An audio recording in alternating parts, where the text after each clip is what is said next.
They came with the director of milk control, the assistant director, and our inspector, and they all came and pretended they were just going to do an inspection, and then they did a seizure. They showed up at 5:30 in the morning in the middle of a blizzard, and they had 42 armed federal agents and USDA officials, and they cleared out our entire barn. They took the sheep that we brought from Belgium and the Netherlands.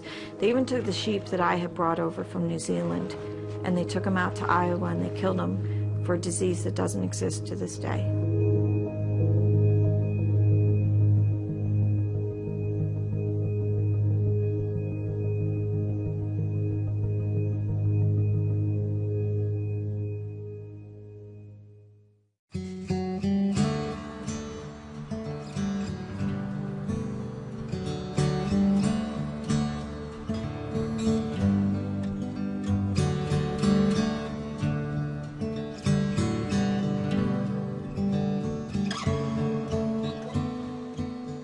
There are two competing food systems in America.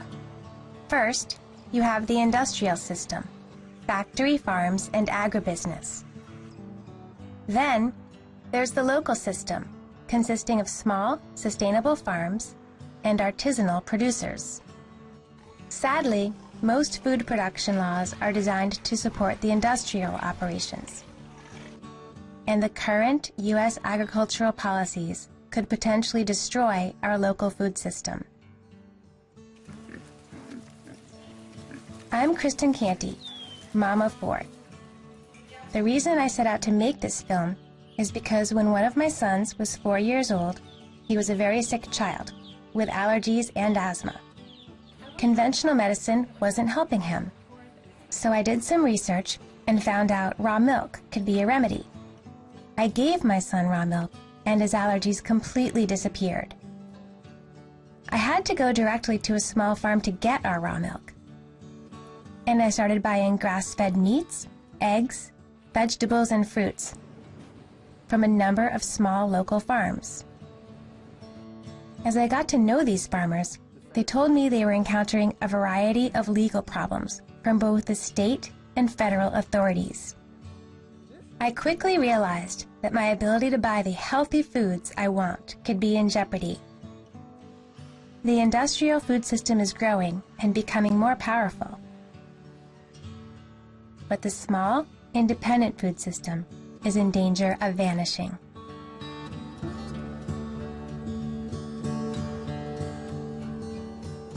Every time there is a major shakeup in the food system, local food takes a hit. And so now we have bills wending their way through Congress, for example, that would give the Food and Drug Administration the right to conduct warrantless searches on farms to find out if anything is being done that is not science-based.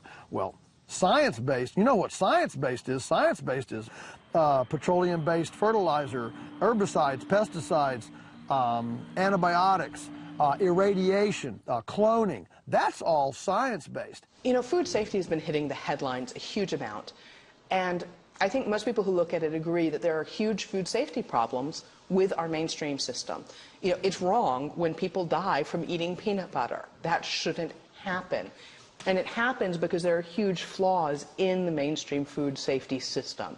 The problem is right now that Congress has sort of taken this attitude of we've got to do something about food safety, and they're out to regulate everything and everyone to the tiniest detail.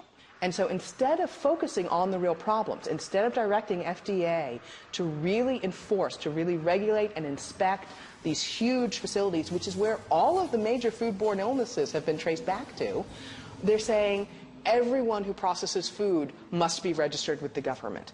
They have to pay fees. And when you regulate like that, you're going to drive these people out of business, and then consumers won't have any other options.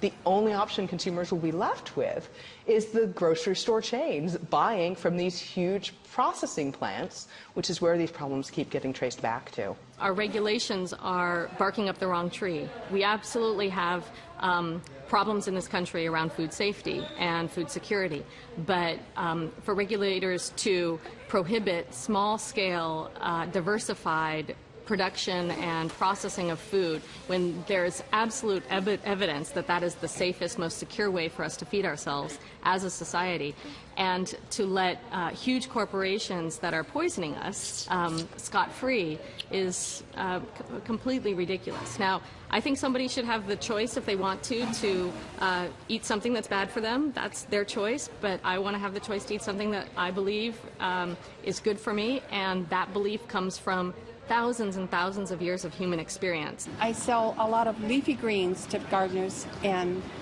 plants like chards, I no longer trust them because they're coming out of the Willamette Valley over on the west coast, and they're surrounded by GMO chards and beets.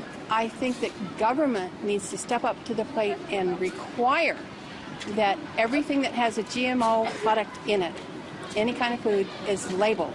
And every single seed that goes out there has to be labeled that it's GMO free. Government's not going to do it. It's not in their interests. Well, I think that there's a real struggle for the government to try and make a one-size-fits-all kind of approach to food safety, and that's just not going to work because, you know, we have like maybe 2% of the farms that are smaller. It used to be only small farms. So there's got to be a way that we can protect biodiversity. We can show that sustainable farming is the only way forward. And so we need to be transitioning and thinking about protecting those farms and even growing those farms and bringing more farmers into the picture. The regulations for the little farm say it's one farmer.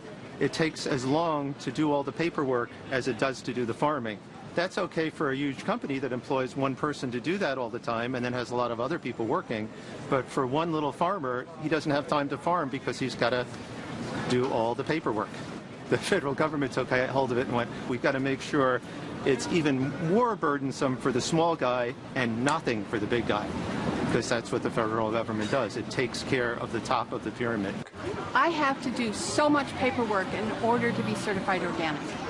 That's sort of okay, but it's 3 inches of stuff I have to submit in order to sell this stuff as certified organic. I don't resent being inspected. I resent the amount of work that I have to do. It's not productive. I would like to see chemical farmers have to go through this baloney and tell their customers what kind of chemicals they're using on their food that people are consuming. That's never going to happen. If you look at the statistics, there are many fewer small farms today than there were 40 or 50 years ago. So the government really has encouraged kind of factory farming, big ag. I think that the freedom to be able to eat what you want is absolutely critical, and you know, part of it is the freedom to be able to get what you want, you know, naturally grown foods that are, you know, that are organic, that are clean, and also knowing what you're getting. It is alarming these days to hear more and more about what's happening with farmers and certain restrictions, and they're running into trouble with the government when the people who are producing sort of the most unnatural processed foods are just running along producing all that stuff, whereas the people who are trying to do things, you know, the most natural way, as it's been done for years, are all of a sudden running into all of these roadblocks. And to the extent that that makes it more difficult for us to get that product is really scary. It's scary and it's sad.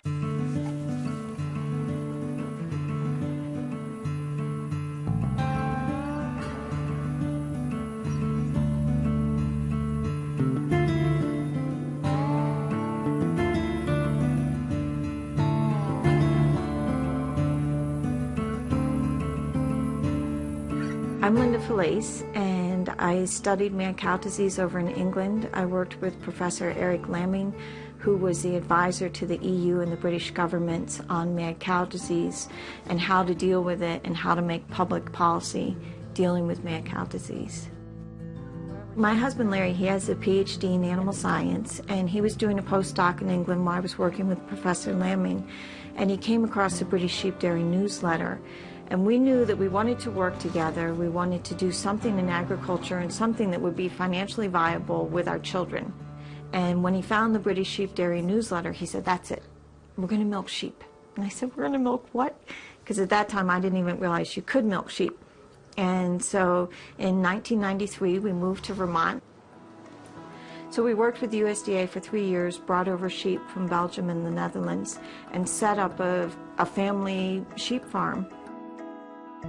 When we brought the sheep over, they had to go through 2 months quarantine over in Europe and a month quarantine here in the United States, so that if there was any transmissible, communicable diseases.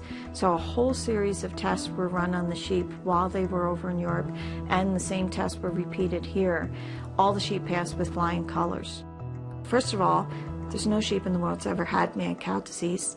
Second of all, we know what these animals ate, because the theory was that BSE, or mad cow disease, was transmitted through contaminated feed from ground up cattle being made into meat and bone meal, and then being put into cattle feed and into sheep feed. And we knew that none of the shepherds had ever used any feed that had any meat and bone meal. Plus, these animals were lambs when they came in, so most of the feed that they had eaten was their mother's milk. And USDA, they kept telling us that they wanted us to surrender the animals. And we were approaching it from a scientific way. And so USDA showed up at our farm and put the animals under a quarantine.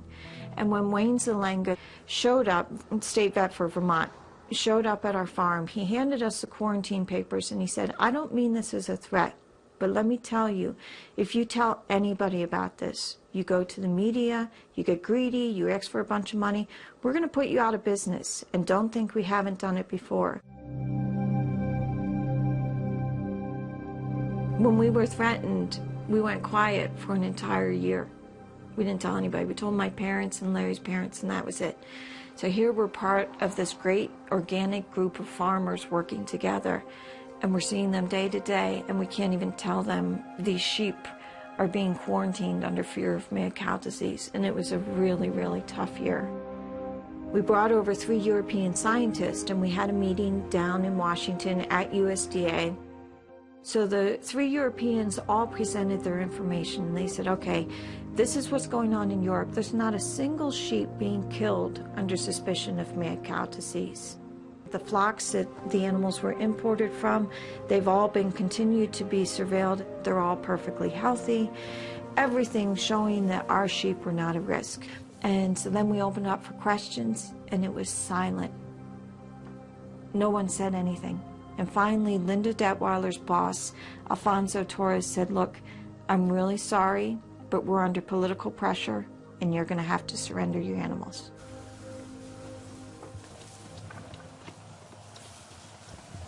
The people that have the money are the packers, the slaughterhouses, and the feedlots. And that's who control the beef industry, and that's also who controls USDA. Because there's a whole revolving door of people that go from the pharmaceutical and the beef industries. They have positions there. They go into USDA. They get legislation passed or whatever their pet project is, and they just go back and forth working between the two. From a science perspective, from a medical perspective, mad cow disease doesn't infect sheep. Sometimes what happens with these situations is when federal authorities embark on a track, it's mighty difficult to turn it around, because we're not going to back off. We don't want to lose face. And much as we all like to think of food safety is based on science, and exclusively science, there's inevitably political overtones, there's social overtones, there's societal pressures on the way food safety is run, operated, and in the way that inevitably regulators are going to interact with the companies that they regulate. Can't be helped. Our son was 15 years old at the time.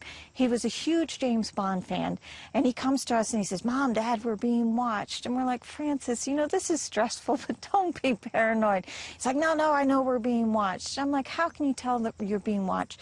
"Well, I see these cars going by, and they slow down and they watch me, and sometimes they're parked." And we're like, "Well, this is a tourist area. It could be anybody." He's like, "No, Mom, the cars are clean." Because in Vermont, nobody has a clean car. And they wore ties. And they wore ties. Yeah.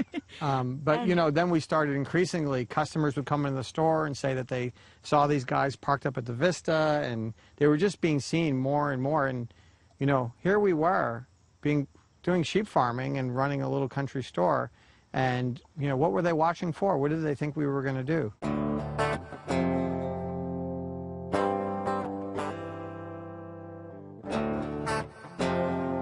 So when USDA was monitoring us, they spent over $1 million watching us.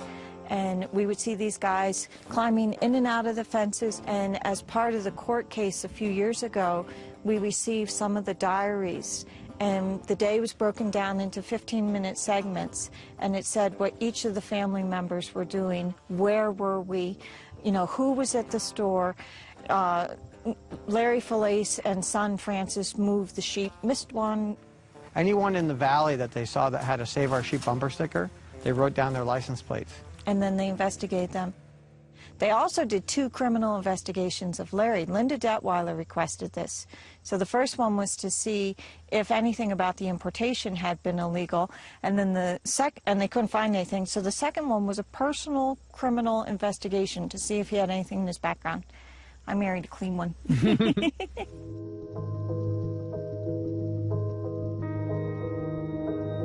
We took USDA to court to stop them from seizing our sheep, and 17 days before our appeals court hearing, they showed up at 5:30 in the morning in the middle of a blizzard, and they had 42 armed federal agents and USDA officials, and they cleared out our entire barn. They took the sheep that we brought from Belgium and the Netherlands. They even took the sheep that I had brought over from New Zealand, and they took them out to Iowa, and they killed them for a disease that doesn't exist to this day. Hurry! They can't wait another 2 weeks! Get them moving, people! They did basically a lethal injection. They collected tissue samples, put them into this lye solution to make them disintegrate, because they were acting like this was such a danger, even though there was absolutely nothing wrong with the sheep. Linda Detweiler received all the test results, and it showed that every single animal was negative. And nobody knew about this except Linda Detweiler. We were unaware of these results. The media kept asking for test results. On August 3rd, 2001, the very same day that she got the test results, there was a press conference by USDA that said they had no test results, and that it was going to be months, that they had to build a new facility, and that they wouldn't know for months until the results had come in. So they lied to everyone. Later that summer, USDA said that they wanted to take all of our equipment, take a lot of the pieces off of the barn, and basically take anything that we had that would allow us to continue in business. And so they brought Heather's Milking Parlor. Heather's Milking Parlor, you know, you name it. And so they brought a giant dumpster here, and we filled that up with a lot of the stuff, the trailer they just took off. And what they told us is they were taking everything down to Massachusetts to be incinerated. And they were also taking the hay that we were producing off the land and saying that that was dangerous as well, and they needed to take that away and have that incinerated. Well, And that went on for a couple months. Yeah, and I became really suspicious about that. So one day they came to get a load of the hay, and I decided to follow the truck. And they went to the local landfill that's only a few miles away, and they dumped it right into the landfill with everything else. So I guess they really didn't feel it was dangerous. And we found out later that the USDA had all the test results that proved that there was nothing wrong with the sheep before they ever started bringing those dumpsters around. So they had all the evidence to show there was no danger whatsoever, as we all knew from the beginning, but they had the evidence, and yet they spent all this money and created this facade of doing these things for public safety, and all they were doing is dumping things in the local landfill and wasting more resources. When we were trying to get compensation, they waited till 18 months after the animals had been taken, and it cost us $5,000 a head to bring the animals in. They gave us a check that was $1,300 per animal. And we said, why the discrepancy? Why didn't you pay us at least what you paid these other people? And they said, well, you chose to fight. USDA likes to instill fear. And so by giving people a gag order or telling them they can't talk about it, that makes it so that they feel that they can control it better. I knew we would win eventually. I didn't know if we could save the sheep, and we didn't do that. But to be able to show that the whole thing was a complete fraud and premeditated and done on behalf of USDA's agribusiness sponsors and not for human health as they pretended it to be. And I know that I personally have lost all faith in agriculture within this country.